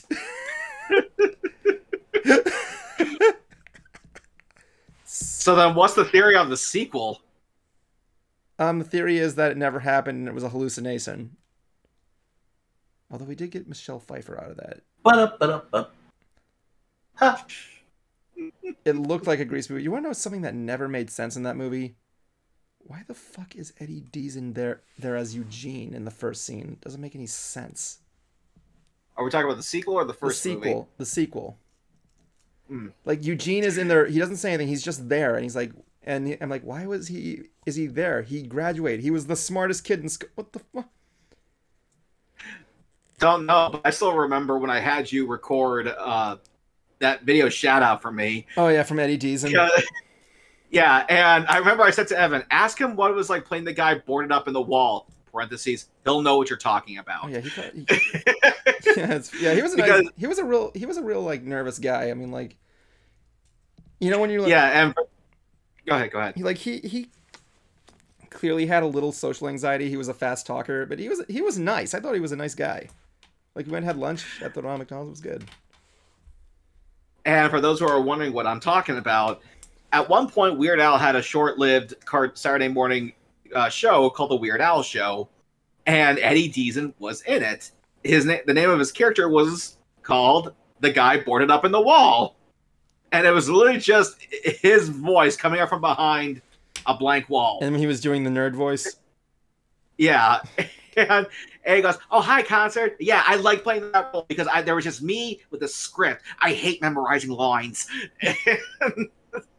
Because, yeah, he didn't have to memorize the script. He could just read it right then and there. My God. I remember I had to remind him about what his first film was. We were in the car, and he said, I forgot what my first film was. I'm like, Laser Blast. He's like, oh, yeah, that's right. I'm like, yeah, I learned it from Mystery Science Theater. He's like, oh, yeah, that's right. The good version of it. I was watching a bit of the Mystery Science Theater on Netflix. Oh, what were you watching? I forgot which episode it was on. Oh my God, I want to watch that Mac and Me one. I think the Mac and Me one, me and Jablonski can describe it in 2 words. Ouch, ouch. No. Pretty nice. God damn it. You don't remember that? My favorite joke is when in Mac and Me, you know when they're at the gas station? Yeah. And Yes. The aliens are looking at the people across the car, and one of them has like the Sprite instead of the Coke. So when the alien breaks the window and grabs the Sprite. So the joke was when he does that, Tom shuts out, Sprite. That's not even a cola. Oh my God, it's funny because Go ahead. I don't know. There's just so much I can say about that movie. That's just so what. Aside I've Paul seen Rudd. it once. I've seen it once, and it was the Rip Tracks version. Do you know Paul Rudd's freaking reoccurring joke with that movie? Yes. I like when he was promoting Ant-Man. He's like, no, I'm not going to show it. I'm just going to do a shot for Ant-Man. And it's that scene. You just see Ant-Man in the corner in the grass. What is it with him in that one clip? I don't fucking know. It's hilarious. No. A kid in a wheelchair goes off a cliff. Yeah, That's hilarious. Yeah, it's pretty much dead right there, man. And then it just comes up with that random CGI shit, man. Well, it's all downhill from here. I'm just going to say up front with that movie, I did like that addition because, like, having the main character be in the wheelchair, I think that's a pretty unique thing to throw in there. That's something you don't see every day. Says a guy who hasn't seen The Theory of Everything, but okay. I still got to see that movie. I heard it was really good. Well, I mean, there was a Ghostbusters cartoon series where one of the main people was in a wheelchair. Wait, which cartoon series? Ghostbusters: The Next Generation or something like that. I was gonna say it was either Ghostbusters or the original Ghostbusters or the real Ghostbusters. Now, the real Ghostbusters is the one that had Lorenzo Music, Garfield. Yeah, that's right, yeah. I thought the real Ghostbusters had a giant fucking gorilla with them. Oh, shut up. No, that was the original. They'll somehow work into the Ghostbusters cinematic universe. Come on. I still remember the Let's go. the nostalgia critic review of Ghostbusters 2016, because they actually brought in like all the different types of Ghostbusters that have been featured throughout the franchise. It even got to the point where someone, I guess, criticized Ghostbusters 2, and some dude steps out in a yarmulke going, "Not true. We do believe it existed. We believe it's had many good things, but we don't believe it's the word of the Ghostbusters." Oh my God, I remember friggin' I couldn't sit through Ghostbusters 2. I was really bored by it. I'm like, okay. Oh, what? I kind of like Ghostbusters too. What? I liked it. I just thought It's good for a laugh. It's good for a laugh, but I was like, Yeah, if you're meaning to take it serious, good luck. All I remember is the scene where they're driving the Statue of Liberty with the NES Advantage, or the part and the one with the dancing toaster. I'm covered in goo. Why am I covered in goo? Why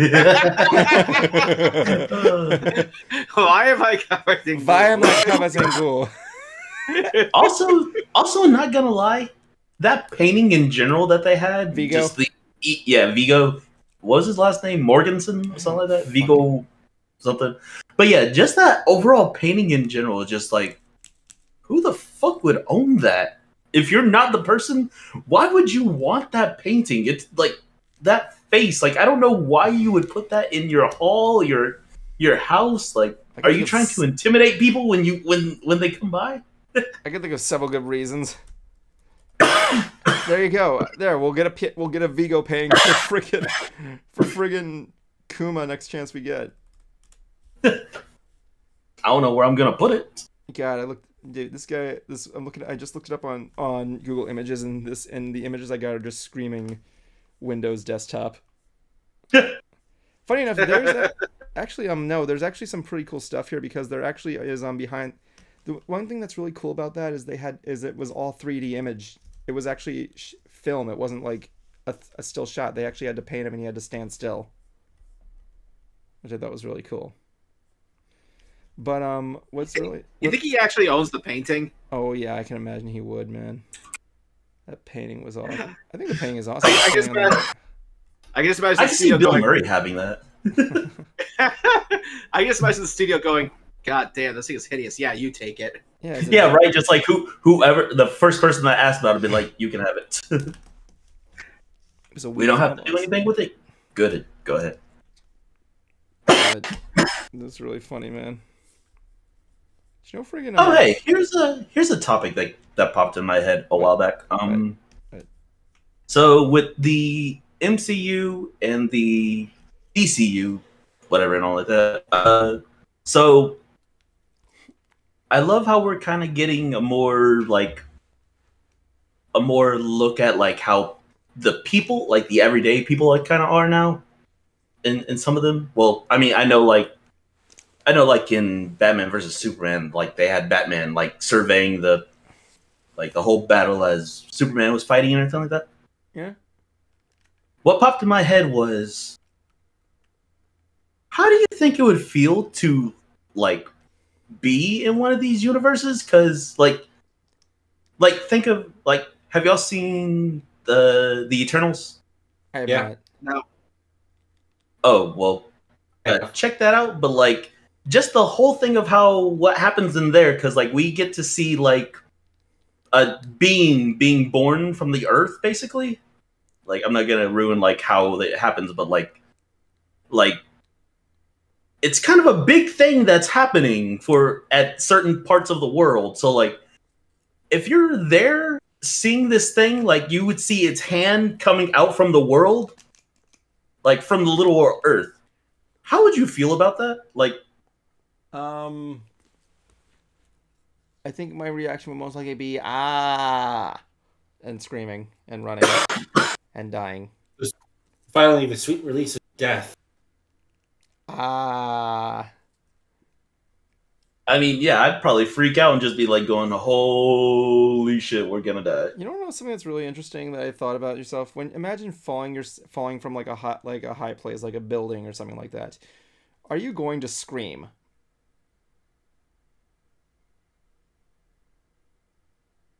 Probably. Like for the first moment. You'll be like, Maybe for the first moment, yeah, like the moment I fall, I'll probably yeah, and then I'd probably the rest of it would be like Well, then I'd probably accept my fate. Oh my fucking god! Yeah, like I don't think I'd do that. Like it'd be me yelling for a good few seconds, and like just being like, well, depending on how high I am and everything, just be like, well, I'm accepting this. Goodbye. Oh wait, there is one thing. I forgot to talk about. I saw Jackass 4. Oh, good. Oh, damn, I haven't seen it yet. What a Jackass! How was it? The gang was all back together. Oh. The opening gag. If no one wants to be spoiled, I suggest you want spoil. I'm gonna put on the spoiler segment just for you. for you, so here you Okay. go. Hush, hush, hush. Here comes the bogeyman.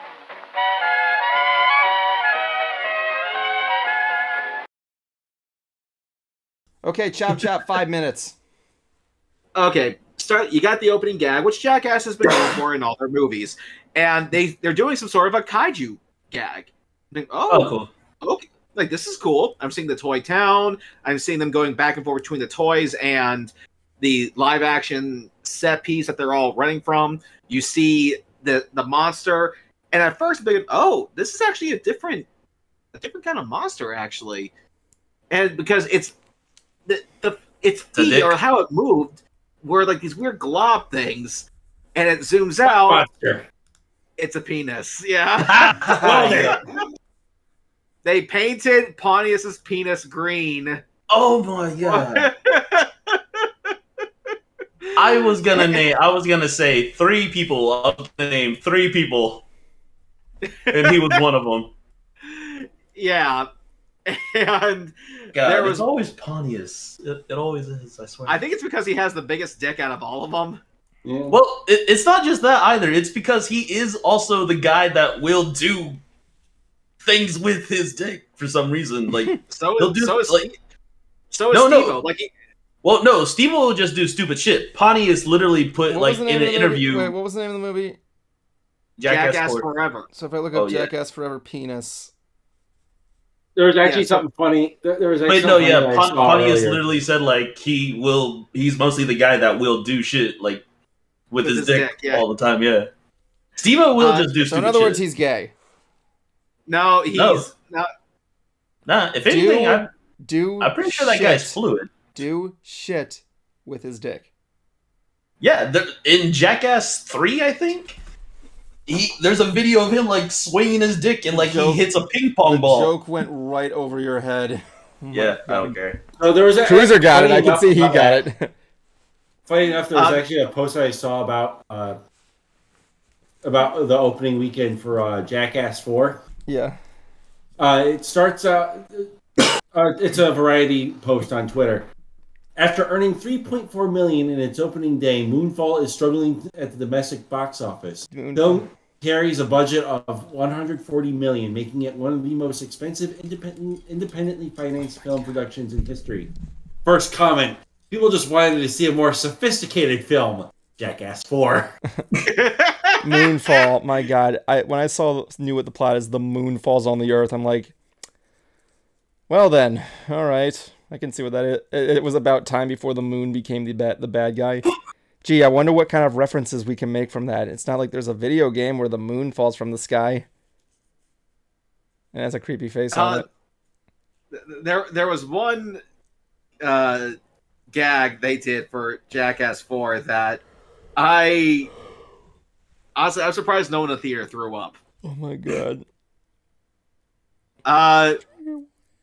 They had gallons of pig cum, Oh God.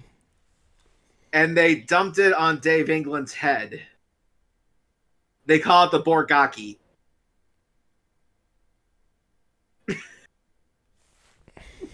And Pleasant. well, this is Oh, what I you're thought giving me was the so finger funny. indicating there's more, so I'm just kind of scared.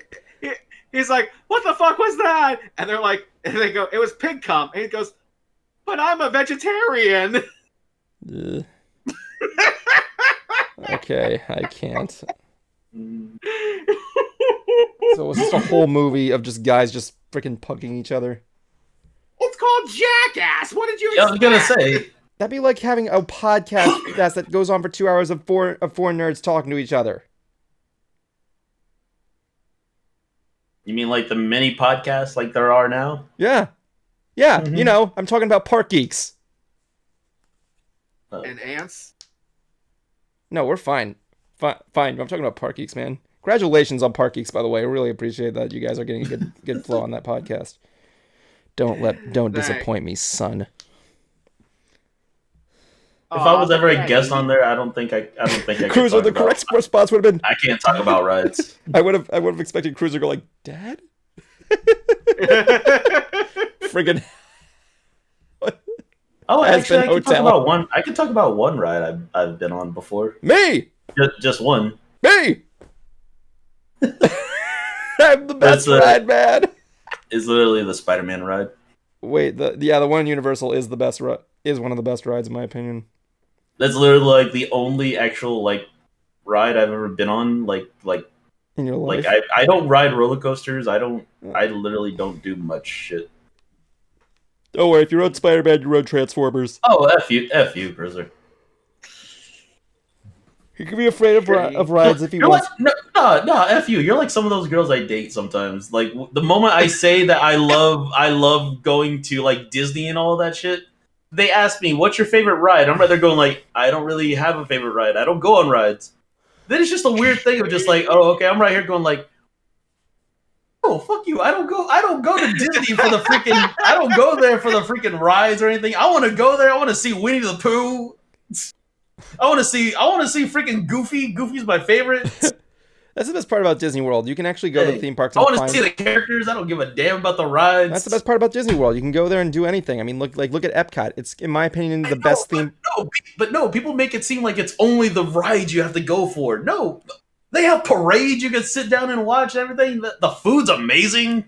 Man, Cruiser, dude, you should size overpriced. Cruiser, you should get this guy. You should get this guy on your podcast. A guy a theme park lover who doesn't like rides, just talking about the different things you can do there. There you go.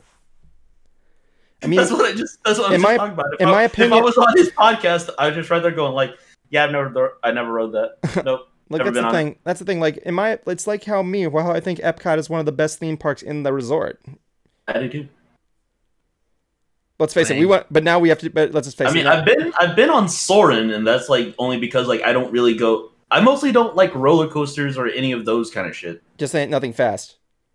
Yeah, any of those kind of things. Like I'm okay, like just sitting down and enjoying something. Most of all, I like if the rides weren't there, I really wouldn't. I mean, I'm not gonna spite you for hating roller coasters. I understand. I mean, like, I know. I don't see the point, especially just because it's Disney. God damn it. Yeah.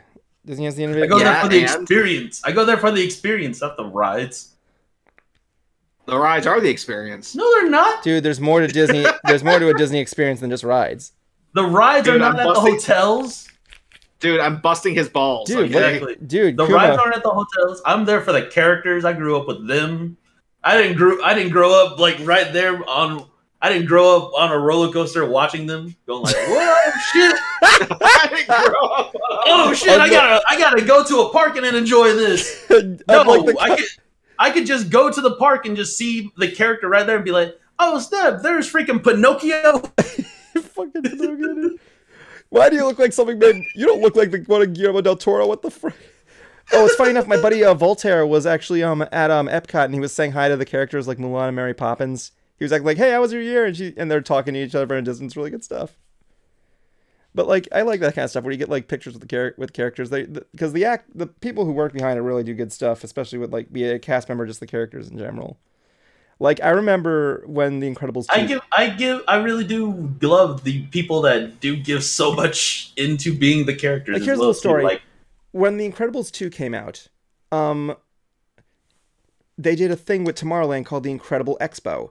So it was the weekend after MegaCon, so I arrive at work and I go around, I see people walking around in costumes. I'm like, did MegaCon's leftovers come here or something like that? But no, they rethemed Tomorrowland to be like a superhero expo, and they had fake cosplayers dressed as the superheroes from the movie walking around. Oh, wow. And interacting with the guests and being the characters. It was really cool. Except the music they played on the soundtrack was kind of annoying. If I have to hear Mr. Incredible's theme one more time, I'm going to go nuts. And it's because it's really kind of bad. Have you... No,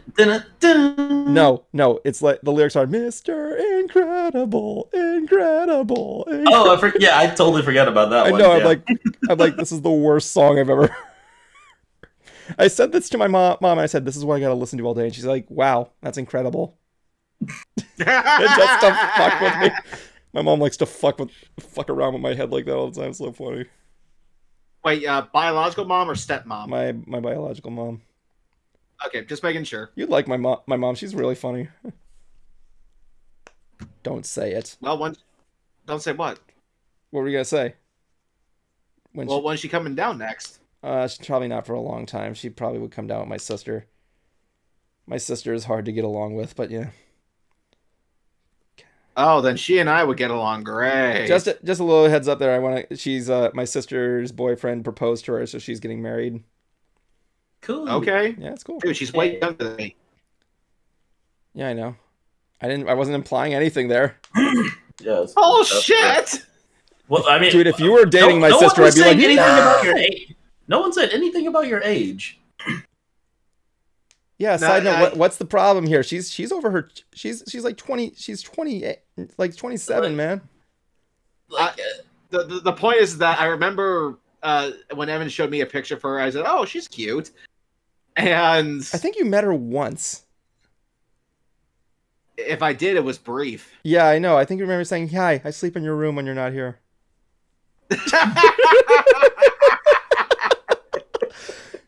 That sounds like something I would say. I know, that's why you said it. Jablonski, the camera's on this side. I know that, tit fucker. Give your balls a tug. I sleep in your room when you're... Yeah, I'm like, yeah, that sounds like something I would say. Yeah, that's why you said it, you I can think of several things you can say. That you would say. Such as? My name is the Concert Cruiser. I like music. Aren't you clever as the Dickens? My name is the Concert Cruiser. I like to wear blue. My name is the Concert Cruiser. I'm part horse. That's the best My name is the Concert Cruiser. Nickelback is my favorite band. Oh my God, coming to the 5-year-old. My name is the Concert Cruiser, and I have a huge crush on Justin Jablonski. Oh, fuck off! My name is the Concert Cruiser. At least I didn't get checked with him. My name is the Concert Cruiser, and I wish my hair was as long as Kuma's. My name is the Concert Cruiser, and this is the final 5. God damn it, he beat me too.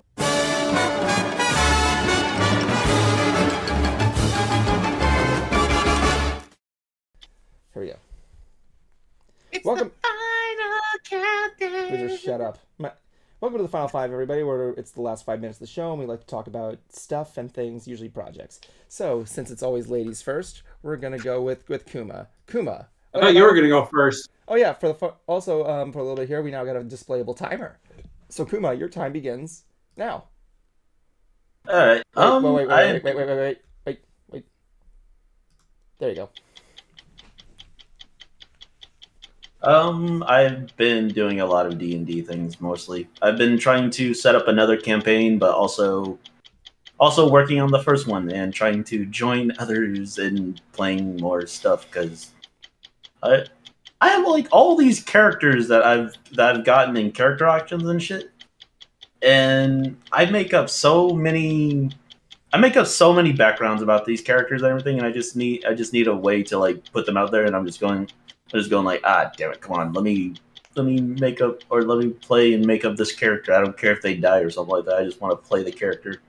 Although one of my favorites that I have is a combat maid, and I don't want anything to happen to her because she's freaking badass. But yeah, it's mostly just been D&D stuff. Oh yeah, and also working on another thing with Cruiser as well too. With the Lost idea. So it'll be something more. Sorry, man, you're done. You're done. Time's up. Don't worry, you'll get your chance back when we go back to your segment there. Next up would be the Cancer Cruiser. So Cancer, go. Let me help you out. My name is the Cancer Cruiser, and I like to collect foots. Your time begins now. My name is the Concert Cruiser. And I hope everyone enjoyed Hoof Rock. There's more content coming. I will be filling in other in between episodes of Hoof Rock. There will be other things I'll be doing, like little, what I call cruise control videos. Videos where I just kind of tell stories of various things that have happened to me. I'll also be doing that for my music channel as well. And yes, I am working with Kuma on Lost, our silent listening party. I'm really looking forward to that. This looks like it's going to be a lot of fun. Park Geeks will be coming back next week. And I will leave you guys with a joke. A gay person can never have a straight face. My name is the Concert Cruiser, and I tell jokes that offend everybody. Anyway, next up is Jablonski, or as he refers to himself now as that one asshole. So, Jablonski, your time begins now. Personally, not much going on. Work home. That's all I got. But anyways, there is actually something I do want to bring up.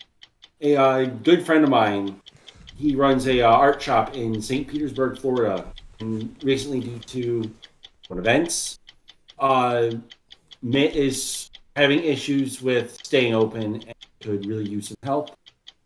And I'm going to actually be plugging in the GoFundMe. They almost made it to the goal. They also had a silent auction a couple weeks ago. I wish I was there. But yeah, he's a really good friend of mine, and even if you can't donate, spread the word, because small businesses are the lifeblood of the country. And I also feel that, and also along with everyone else, myself included, we believe that this shop has a very special place in St. Petersburg culture. So donate and share. Yep, I'll be sharing that in there for you guys. Want to do that right there for you in the chat room. Help his buddy out as soon as I get it to copy. Oh, and also, children, remember, drink your motherfucking drugs. God damn it! Yeah, it doesn't There count. it goes. He said that thing. If you I'll take it there for a second. We'll do a charity drive. The entire thing will be him saying that whole phrase for the entire 24 hours and see if you can donate. Okay, with that said, it's now time for yours truly. My time begins now. Okay, so here's the deal. I've been getting, like I said, I've been doing a lot of drawing lately. I finished up Concert Cruiser stuff. My dad has a website he wants me to make. I'm all over the place, people. I have all over the place on my head. It feels like it's gonna explode. But I'm working hard as I can on World Part 2. It's going a little bit slow, which, if you didn't see I made an announcement recently saying from May, hold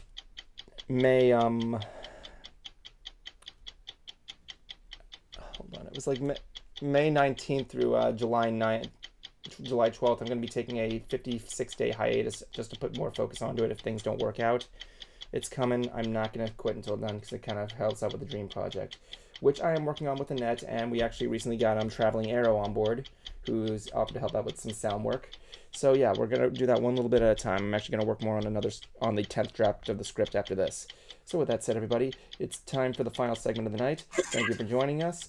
I'm really happy for the new format of Ant, so let's kick this back up with everybody's favorite segment, Kuma's Quote of the Week. Enjoy.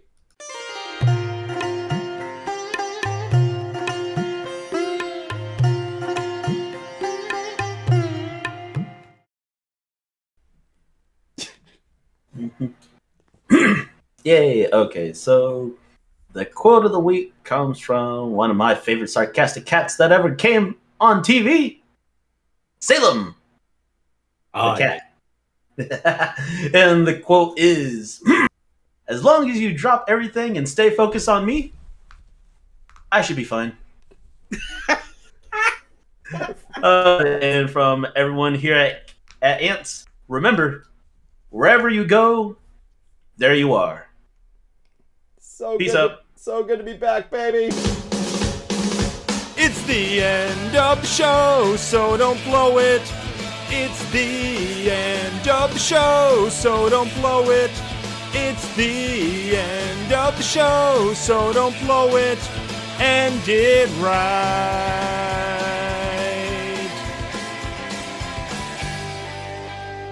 My life is a bacon-wrapped hell on earth.